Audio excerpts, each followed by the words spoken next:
I am a sweeper of the dunes. Someone is coming. They must not.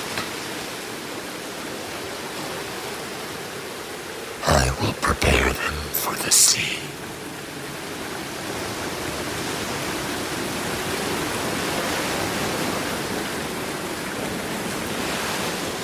It was a Monday, a normal Monday, but around 10, Bree from accounting came into my office and dropped off the month-end stuff. And my eyes went to a certain line, and I said, "Wait, Bree, what's this?" She said, "Oh, that's the payment to McGrand Publishing. It went through last week." I said, wait. The $600,000 was supposed to be done in 4 quarters throughout the year. She checked her email there on her phone, and she brought up the original issuing document I'd sent her. And I hadn't checked off the right disbursement box. I'd selected the wrong one. And what that meant was that the CFO was in about 6 hours going to find out that the quarterly profits were about to be thrown off through the middle of the year, and that all the budgeting he'd done was going to be wrong when he presented it to the board. Now, we owed that $600,000, and it had to be paid. The company was not suddenly without money, but it was about projections and budgeting, and the CFO was about to be made to look very stupid. I got in the car, I drove home. I could feel the clock ticking in my mind, and I could feel my heart beating in my chest. I was frantically trying to figure out some way to undo this, some loophole. Monica found me just lying on the sofa. She said, "What's wrong? Your face is red and blotchy." Something in my brain just gave. He would talk about this daydream sometimes, this ambition. He'd talk about it a couple times a year. The thing with Tom is he never understood the difference between a dream that was constructive and something that was just an escape hatch from being a grown-up. But that was Tom. His dreams were like the ones that you have when you're 13 and reading Call of the Wild, but they never adapted to the reality of an actual relationship and bills and a mortgage and stuff that, has to be navigated. I said, "I don't expect you to support a daydream. I don't expect you to wait for me blindly while I discover myself. I'm just asking you, as a human being, to see when another human being has reached his moment of can't. I can't. This is not why my mother comforted me when I was sick or crying out to be warmed, so I could lie here 40 years later on this IKEA sofa near our granite countertops with my hands shaking and my face red like my blood pressure is out of control. I can't." But she said, "That's not how an adult approaches life." And this gulf opened up between us. My phone started to ring around 3. Here came the messages. I managed to drive back to the lobby of the building, and I froze there. I couldn't physically get in the elevator. I drove to the mall, and I sent out my resignation from my phone. 11 years I'd been there.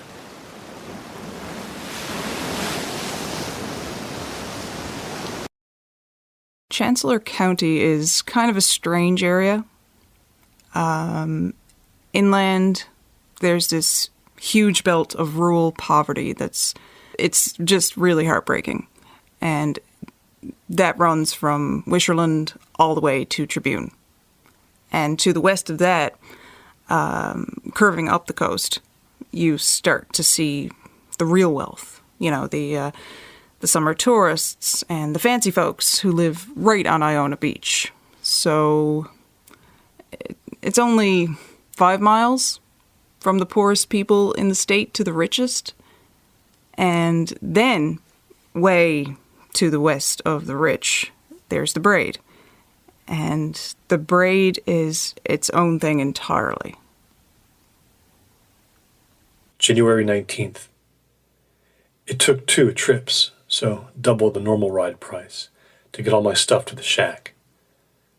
I thought in winter the sand wouldn't be so impossible for a four-wheel to get through, but the woman driving it had her problems. She was whipping the steering wheel all over the place, and we bounced so high we nearly hit the ceiling. At one point I thought we were tipping over, and I made some ridiculous gulping sound, and she laughed. I primed a fair amount of water as soon as I got here, so with that plus the water I bought in Iona Beach, I think I have enough for a couple of weeks. I started to walk out to the beach over the dunes, but it's just too cold right now to make it enjoyable. I didn't even get within sight of the ocean before I turned back. The soil in the Braid is so soft that nothing can be built. It's just the way the geology is. The only way to get there from these mansions 10 miles down on Iona Beach is to either own a very good four-wheel drive or rent one. From me, preferably. And even then you need paddle tires. So what happened over the generations is that where the sand was firmer, the wealthy did their thing. But to the west, in all those miles of nothing beside the coast road, there was no population at all. Because who would want a summer house, or a shack, more like it, that was just going to sink into it little by little? It was my uncle's house. He was a fifth-grade teacher for 40 years. And 2 years after he retired, he died, never having lived there, in these two little rooms where he wanted to grow old. He said to me, I think it was maybe 3 weeks before he died, he said, "Nothing kept me from it. I just took a little too much time. I just took my time." And it really was unlivable for a normal person. He'd gotten hustled bad. But it was where I needed to be. I wasn't a normal person anymore. January 22nd. The wood stove needs repairing, and probably fast. The mold will get into my lungs at some point. It doesn't matter. My body clock has already changed. When the sun goes down, I go to sleep. I wake up at 4 a.m. and I trudge all the way to the shore. 2 rest breaks on the way, 20 minutes. Walking on the dunes is hard work. The wind finds you everywhere. January 24th. I read once that you need to befriend boredom. You need to let it sink into you and go where it goes. I only have about 3 hours of real energy during the day before the sameness of being here creeps into my bones and the sounds become monotonous. Midday is the hardest for me. Lying by the fire, that's when I think of all the people I know and have ever known. And I think of how they're part of the machine of the world still. Every single one of them, making it go. And I am not. Then dusk comes, and the light coming in through the window is so peaceful. I don't ever want to go back, or even stop thinking about the sadness of my life. So I don't feel so totally disconnected from Tom. I've started reading a history of Chancellor County the Maritime Museum put out 50 years ago. The Braid is mentioned specifically. I wonder if he knows its distant past was so filled with violence.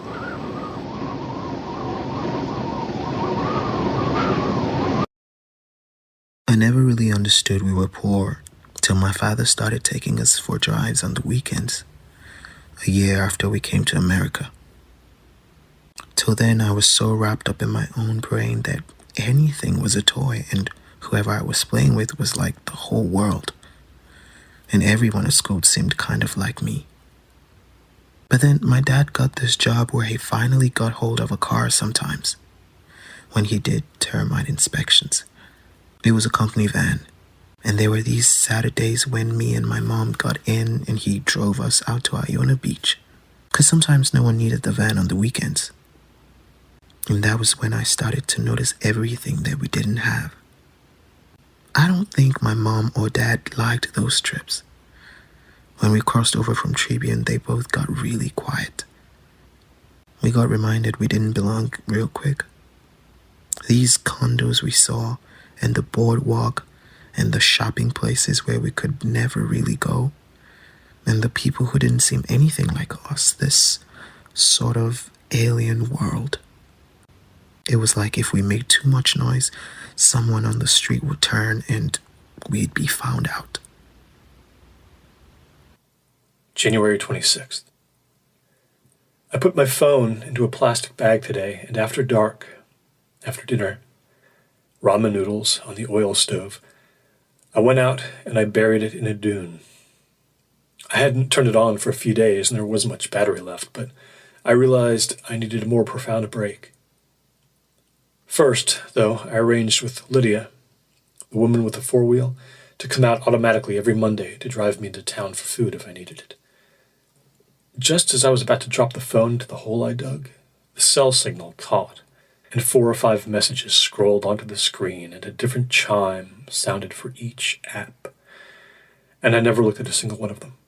Just threw that little glow into the hole and covered it up and looked up at the stars. Walking back, I saw something a couple 100 yards away. It was a very bright light somewhere among the dunes, a stationary yellow light. I figured it was a lantern, which meant someone camping out probably, illegally. There was something so peaceful about it, but a little frightening too. The nature of the light seemed unreal somehow. I watched it for almost 5 minutes, I think. I almost forgot how cold I was, and then it went out suddenly. All the way back to the shack, there was a red spot in my vision where it used to be. My friend Rainey and I would walk a couple miles to the library sometimes on summer vacation. He was kind of a troublemaker, but as long as I told him we'd go to the Easy Mart afterward, he'd go along. He liked the choose-your-own-adventure books.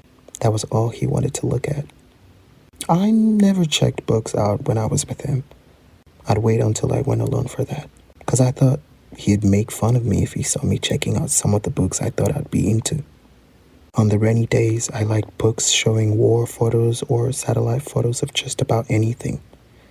I liked puzzle books too, especially the ones where they showed you something and you had to figure out what you were looking at. One day I came across this book called Professor Randy's Cure for Rainy Days. On every page was some kind of trivia question or a mystery for your eyes. Lots of real pictures, and you had to think hard. One picture I found had a sentence under it. It said you were looking at a sand dune where 5,000 real dollars got hidden by a famous author. This guy, James Del Noor. All anyone had to do was go to it and dig the money out. It was that simple. Figure out where this dune might be from the clues in the picture. And that totally grabbed me. I looked at that picture 100 times. This one dune with a bunch of scraggly grass all around it. The camera was looking down on it from about 20 feet. Somewhere in there were enough clues to figure out where it was. But it just seemed impossible to me. I tracked down one of this guy's books and read it, and it was pretty good. It was crime stuff. His biography said he lived in Massachusetts, so I figured, well, he probably hid the money up there in that place, Cape Cod or something. And I just tried to forget about it. But I read another one of his books, and I looked him up on Wikipedia one day, James Del Noor. There wasn't much there, but he said he graduated from Upham Terrace High School in 1960. If it was the same Upham Terrace, that was only like 30 miles away from me. There were other shacks I knew stretching west one every half mile or so. I'd seen them before, but most of them were in even worse shape, and especially in wintertime, no one would be in them. But to keep from going crazy, I hiked to a couple of them. And I even semi-broke into one just because I could. I was so alone out there. I started to think maybe no one had lived in the Braid in modern times. I started to fear for my sanity a little because I'd gotten paranoid about being watched. I would come awake in the middle of the night and go to the window, thinking somebody was there. It had kind of started when I buried my phone and then saw that mysterious light. I'd heard one too many ghost stories about the Braid, probably. I got busy trying to keep my grades up, but I would go back to the puzzle book once in a while. I couldn't let it go. And one day, out of nowhere, I just kind of saw the picture different than before. There was just a little bit of sun out when it was taken, and if you looked close enough, you could see there was a part of the dune that was in shadow. It even had a shape to it, like an outline. Something big was between the sun and the camera and the dune. You just had to look and look. I asked the librarian, this real nice lady, if there were dunes anywhere near us. I'd never really seen them except on TV. I didn't know what the Braid was, and she told me all about it. I said I had a school project to draw a map. I asked her if there was a way to learn more about what the Braid was like, because my dad couldn't take me out there. He didn't have his job anymore, and there was no other way. January 30th. I saw something really disturbing today. It was getting late, it was dusk, and I was doing a little wood gathering and a little watching out for a bald eagle. I heard a bunch of gulls really going crazy at some spot off in the direction of the coast road. A mass of gulls squawking, but I couldn't see them. And over in that direction, far away, there was someone standing in the sand. Just standing, not doing anything, looking at me. The only person I've seen out here since I got dropped off. He was wearing a long white raincoat. Looked like one, anyway. I got scared because his face was obscured. There was grass adhered to his face by string or wire or something wrapped around his head, grass sprouting around the wire like he was trying to camouflage himself with dune grass. As soon as I got a really good look, he turned and walked away. He struggled through the sand just like I do. He went behind a dune. Was he lost? Was it him who camped out the other night? I went as quick as I could manage back to the shack and made myself some coffee and locked the door.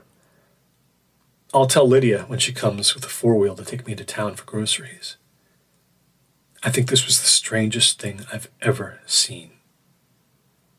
I started staying late at school and using a computer lab when I could. They had everything on the internet if you dug around enough. The school was on the county network, so I could set up an account with the state surveyor's office. I set it up like the school itself had the account, so it wouldn't be suspicious. There were topo maps of the entire Braid. That means topography. I started thinking about how the camera must have been on some kind of structure when the mystery picture was taken. It was up higher than any of the dunes. I was sure of it. There were no big buildings. There were miles and miles of dunes, but no big buildings because of how messed up the sand was. I found this thing marked on a map that was built to be a place where they were going to pump water to houses someday. It was closer to the beach than anything else. I found a picture of it even. It looked like half of a teeny old-fashioned train station almost. They never finished it because the soil survey proved no real houses could ever be built out there. So it just went to rot. When I saw that picture, I really thought I had it. There was a part of this pump house thing that was pointy, like this triangle poking up, and if you looked at the puzzle picture hard enough, the shadow kind of had that in it. It was just so hard to tell because the sand made the shadow all bulgy and stretched. I thought maybe this author guy had faked out everyone but me. That shadow was here, not in Cape Cod or someplace. I thought I had that money in my hands. January 31st. I've stopped hearing the low, constant roar of the ocean from far away. It's inside my bones now, I guess. I went out and gathered more wood in case of bad weather. I saw a wind devil out my window. Swirls of sand joined up out of nowhere and whipped around like a tornado no taller than a man, and then they dispersed like a ghost. Tomorrow, I'll walk all the way down to the old pump house. It'll be something new, something I've never seen. I'll go past the place where I saw that light the other night. I just don't want to encounter an unfriendly face.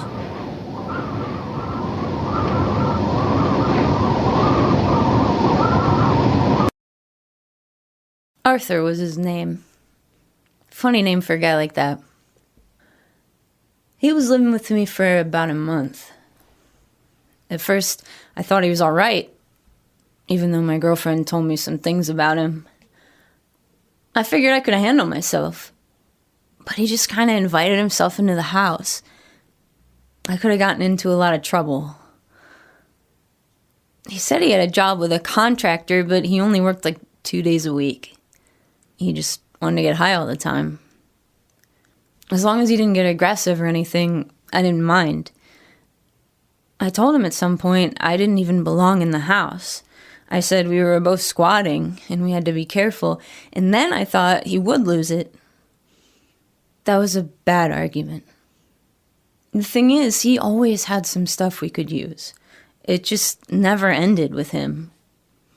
I never asked where he was getting it. He talked weird sometimes at night when he was lying there. He did it when he was asleep, but sometimes he'd be lying there smoking and he'd just say these words to the ceiling. He had it in for some people. That was all I could figure out. I couldn't do anything about it. I didn't know him that well. One time I was pretending I was asleep, but I was listening to him. He was smoking and he passed out, and his hair caught on fire over his ear. And I freaked out, but all he did was wake up and smack his hair a couple of times like it was nothing. He looked at me like, "Don't say a word." On the Saturday I ran away, he told me he was going out. It was the afternoon.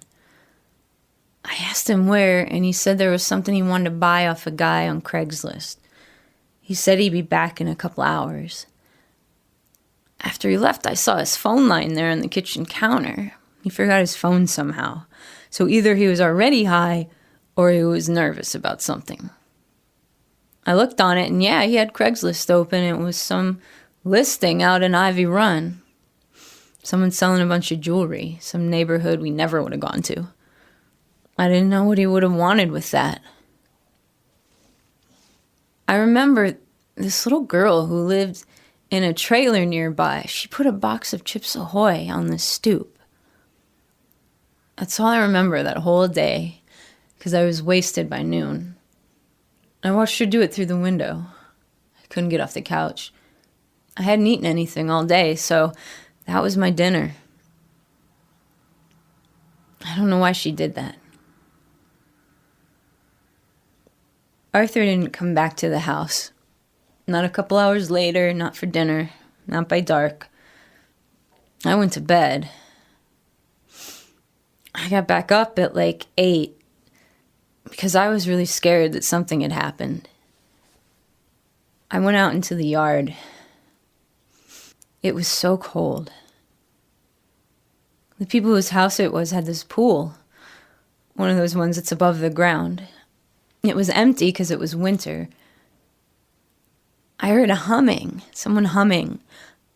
I got up onto the ladder and I looked down, and Arthur was standing in there in the dark. He was moving his arms in front of him real slow, like he was treading water. But no water was in there. Just humming real low and staring into space. I didn't know what he was high on, but it was something hardcore. I'd never seen him like that. I went back into the house and I saw he'd been back in there sometime after I went to sleep. His shirt was on the kitchen floor, and there was blood all over it. That's when I knew deep down. I knew he'd done something really, really bad, like my friend had warned me about.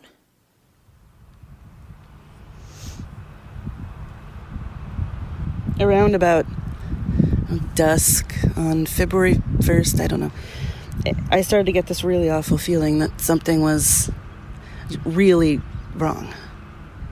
And that was why Tom wasn't calling. It wasn't just because of the anger anymore.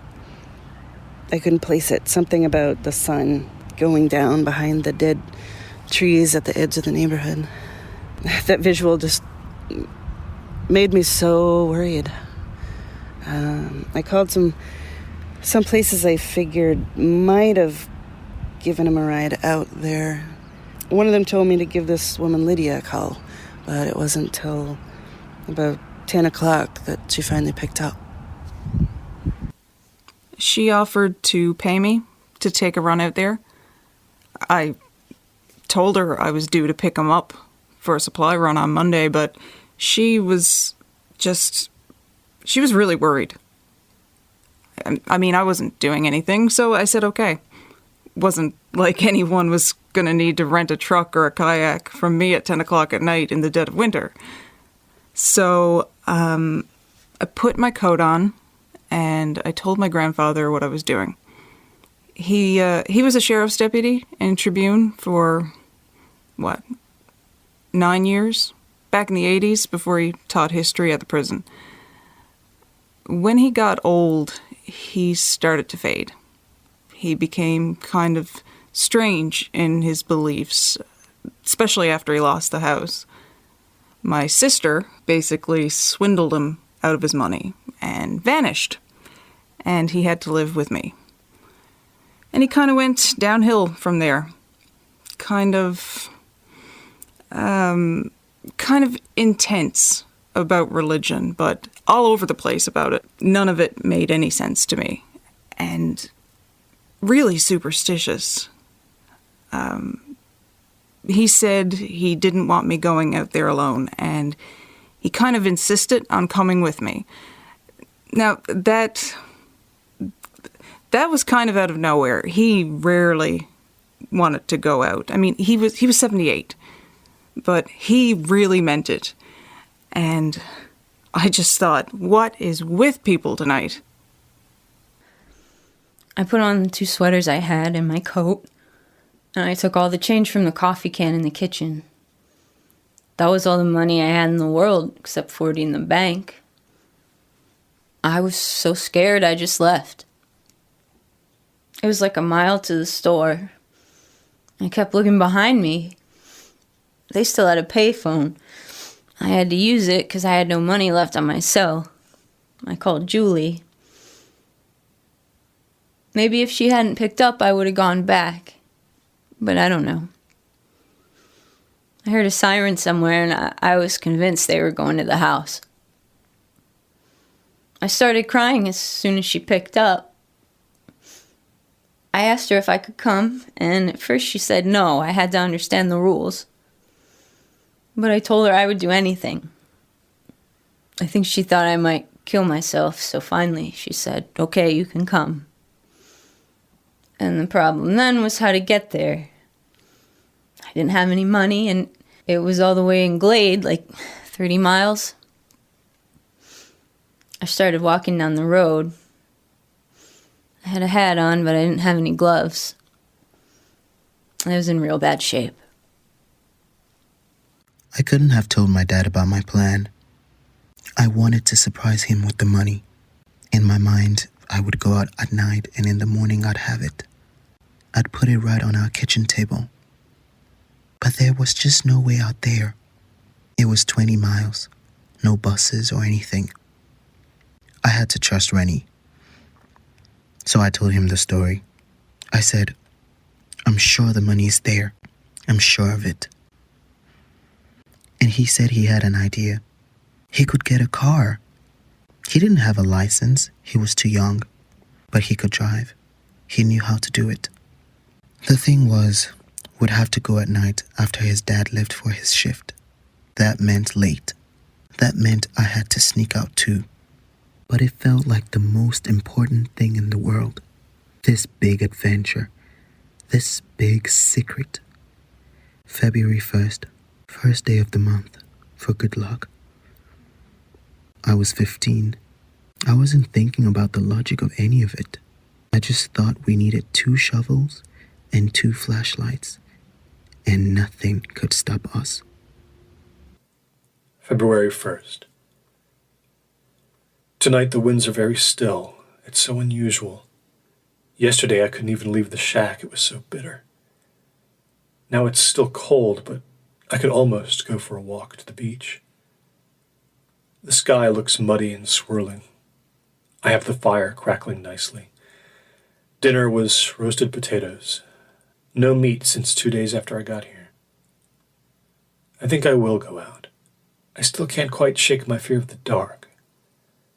I wonder if I stayed forever, if I ever would.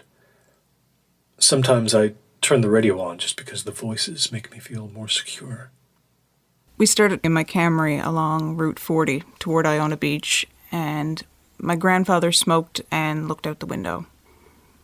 Past the boardwalk, there's really no more lights except whatever's on the road. He was in a weird mood. He said, "It's one big graveyard, that's what I think." And I said, "What are you talking about?" He meant the Braid. I asked him what he meant, and he asked me if I ever thought about how many bodies must be out there under the dunes. Bodies put there by pirates going back and forth from Yellowtail in the bad days of Wintowick and so forth. Put there when the drug trade and Navy corruption had gotten so bad in the 19th century. Put there when the fishing wars got violent in the 1920s. Some commune that turned bad in like 1865. It just went on and on. Culture after culture doing terrible things, and all the traces just wiped out. We dropped the Camry at the maintenance hut. That's where the one Land Rover I like most was, in the repair bay. Mike had just been doing some cosmetic stuff on it. The thing to do was to take the waterfront all the way down, hug the shore right along the tide line. There's no sense in plowing into the dunes in the dark until you absolutely have to. So we'd just get close to the shack, to where that guy was living, and just cut over. Getting towards 11. Headed out toward the water now. Getting towards 11. Waiting for word back now. Trying to settle myself, I finished the Lowenhertz history of the county. It's an amazing book. There are a lot of buried secrets out in the Braid, going back to the early 18th century. A lot of bad men have passed through.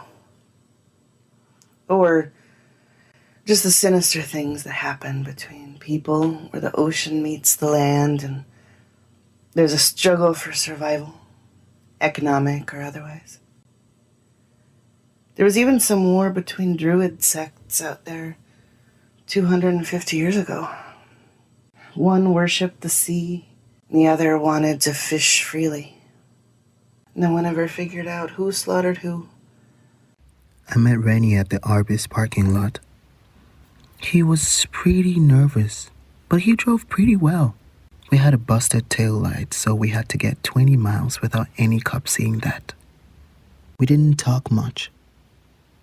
As soon as we got to where the Braid started, he even turned off the radio. Usually he liked his music real loud. Now all those cultures are long gone. And apparently nobody's interested in really getting deep into the ground out there, into the layers beneath the sand, and retracing the past with what can be found. I'm sure Winton Olag and all the anonymous predators in history are glad for it. But I like this quote in the book. There are more reasons to bury secrets, to prevent history from being discovered, than murder. Sometimes it is the simple fear that hands in the future will reach back through time to judge and condemn without full understanding.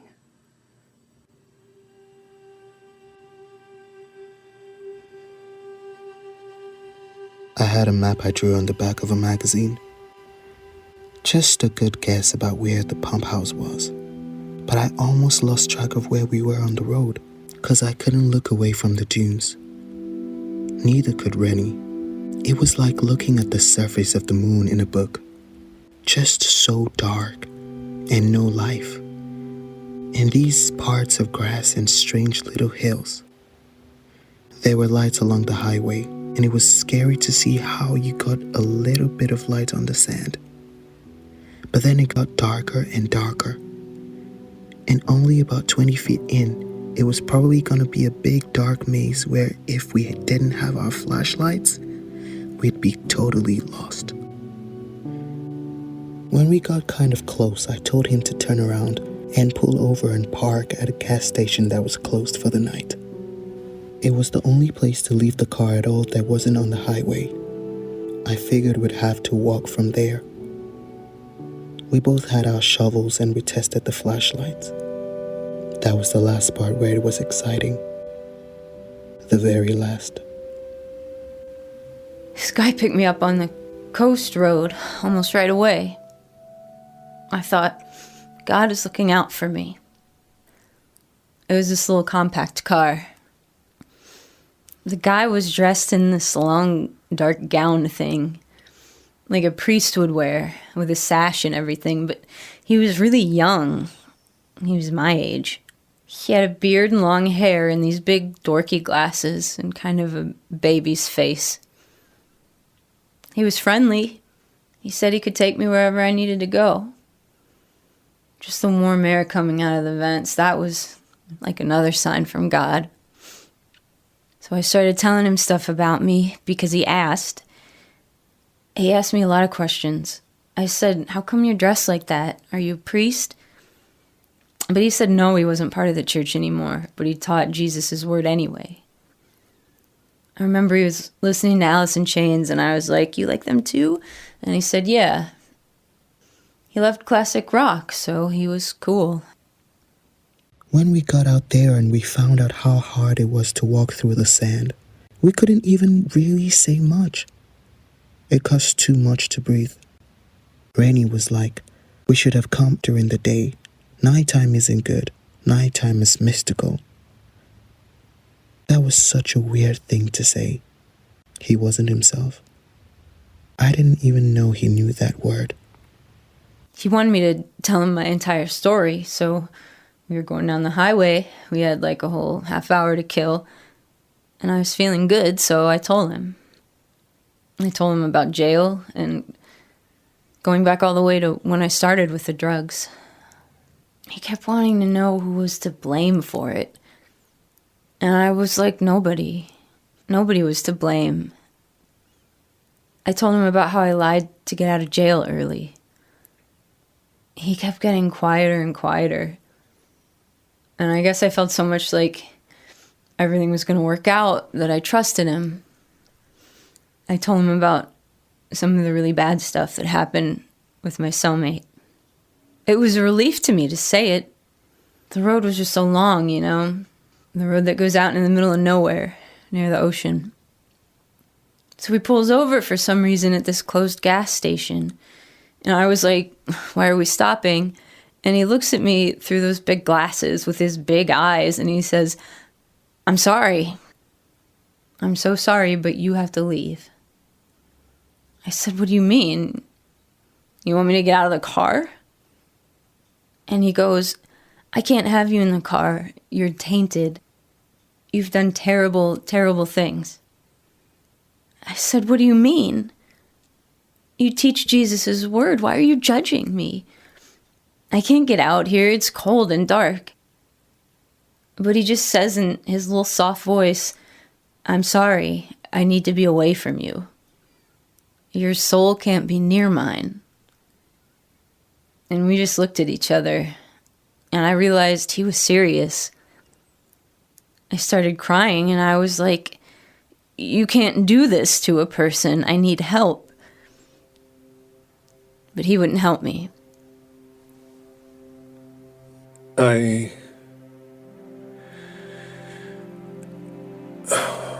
I was making my way toward the pump house. It was going to take a half an hour to get there. Eventually, I went past the area where I'd seen that foreign light. I stopped there and listened. There was just that low roar from the ocean far away. I couldn't see much around me. I guess I was looking for a tent that was still there or something, some evidence of human life. There wasn't any. I kept going, and about 5 minutes later, I saw it again.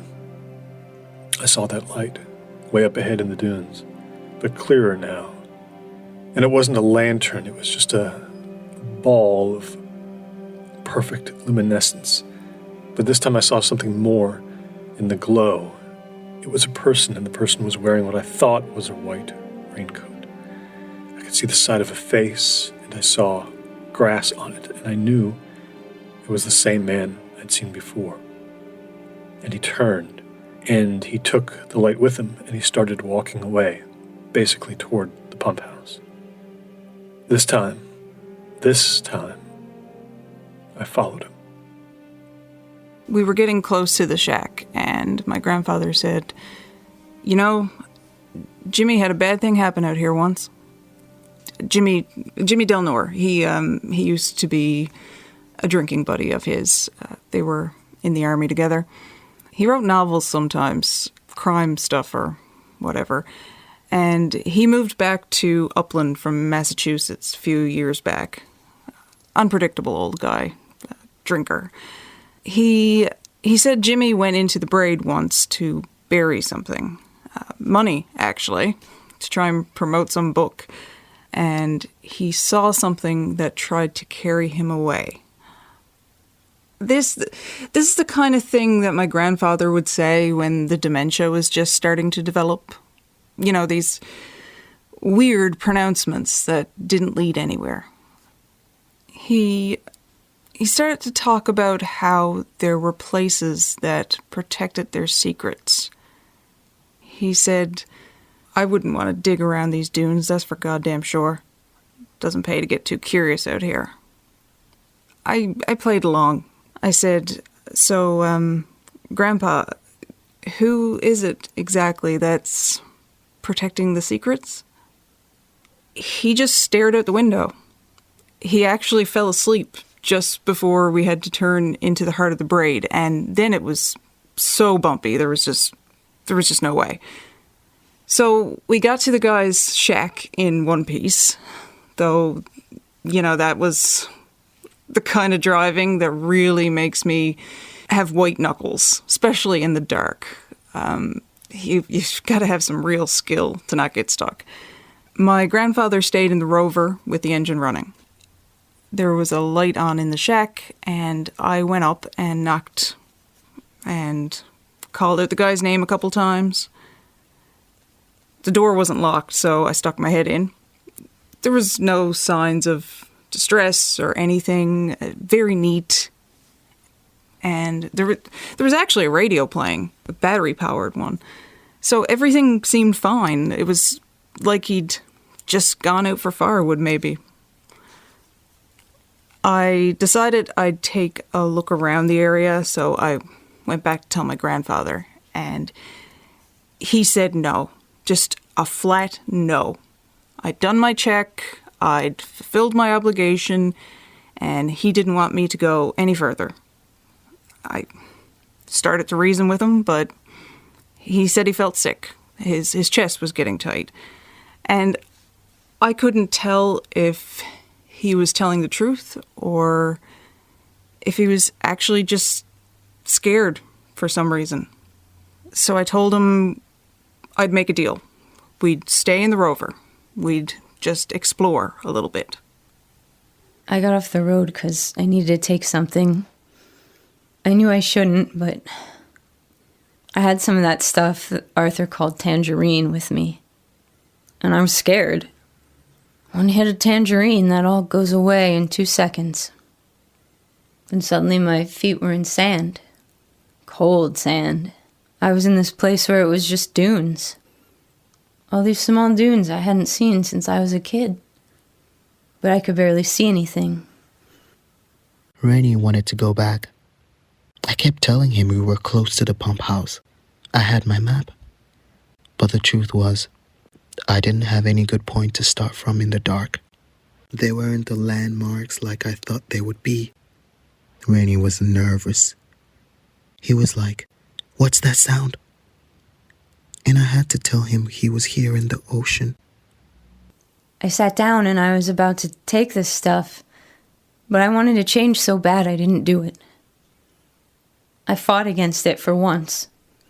I was going to bury the pills in the sand.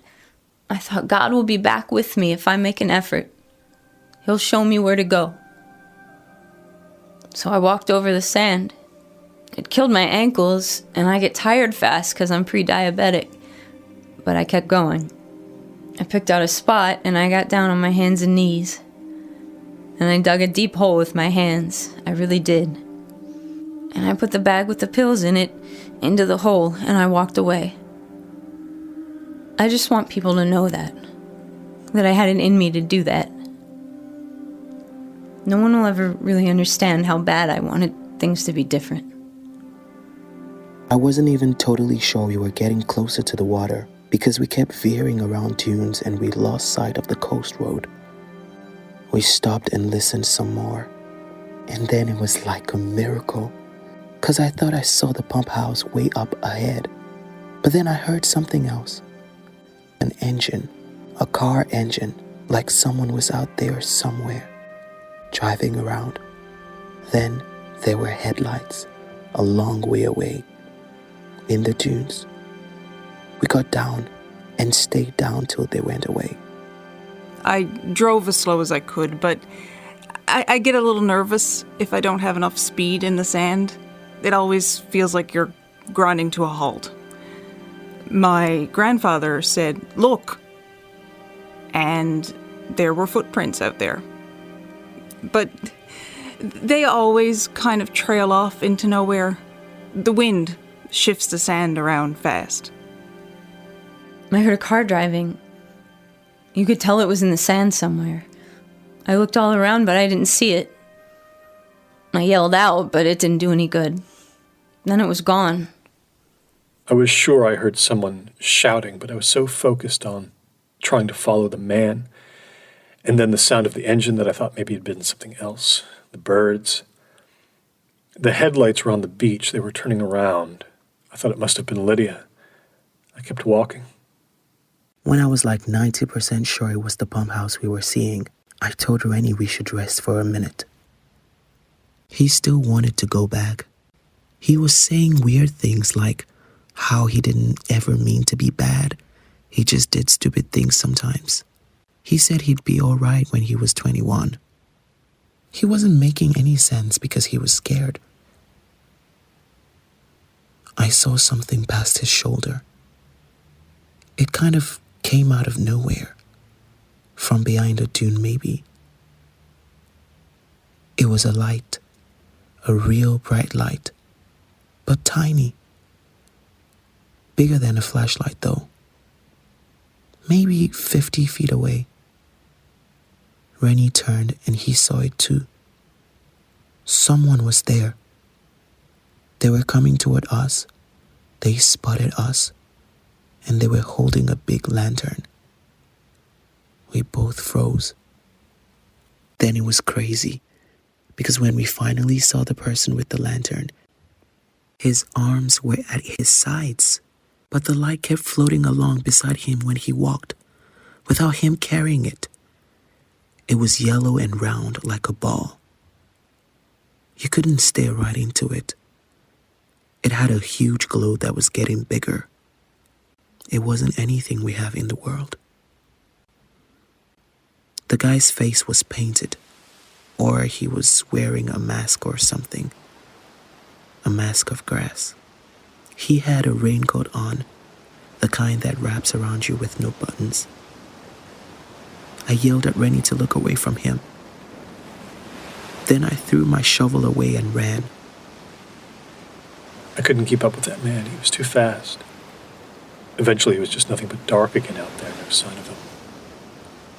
I thought, I'm going home tomorrow. It's over. I'm going back to my life, and I'll wind up crawling back to the corporate world because I'm not a great man. I'm a frightened one. And out here, in the dark, I'm truly, truly frightened. I saw a little speck of light. It was near some kind of house. I'd walk there and there'd be people.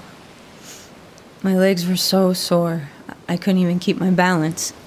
But the light meant safety, even though the house was totally dark.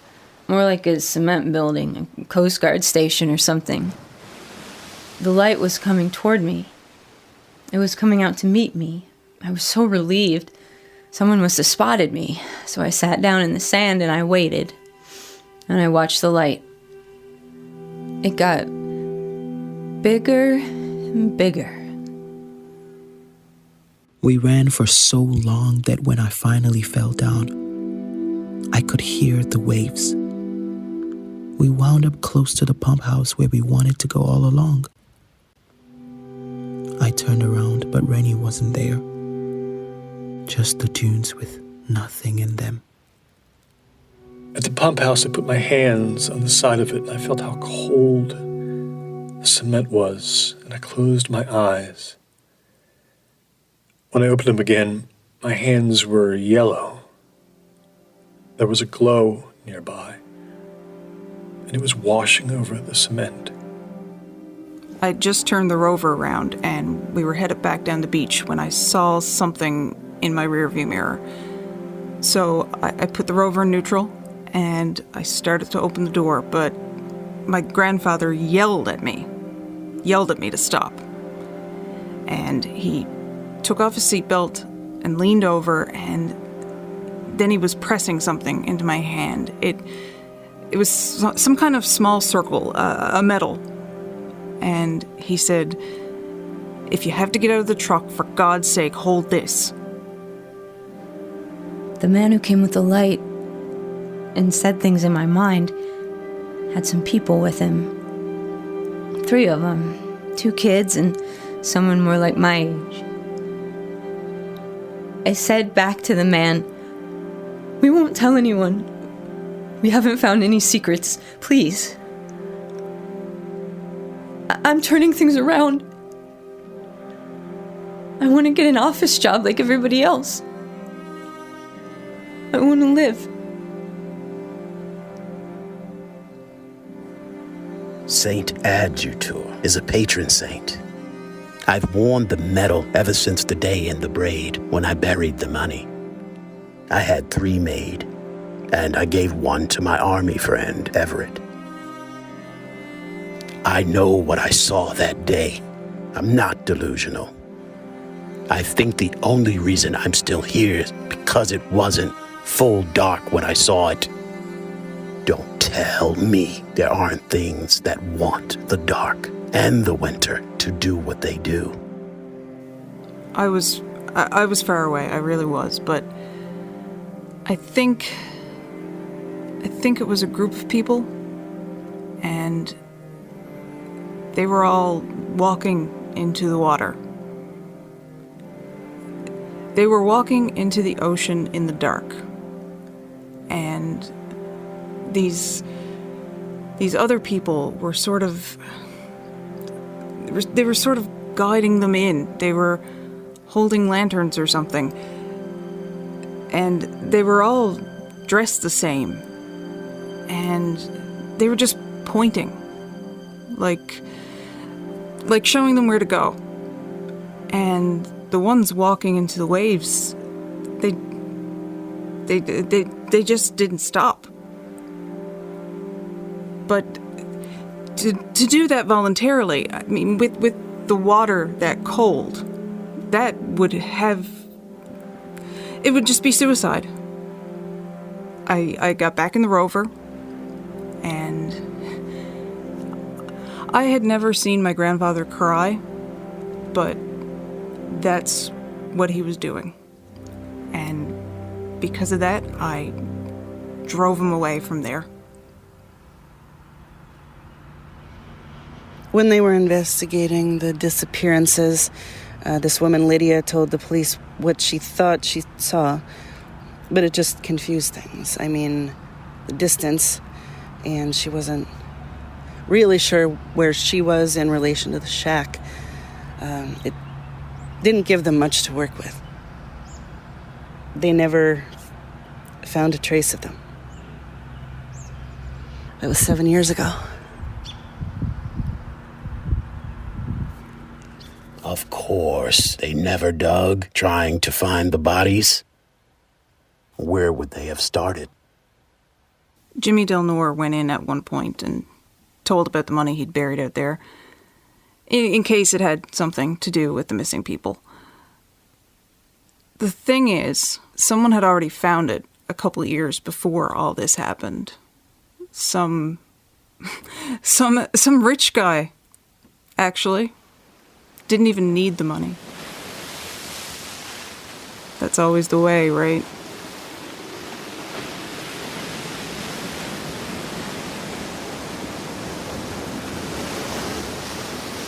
I am a sweeper of the dunes. Someone is coming.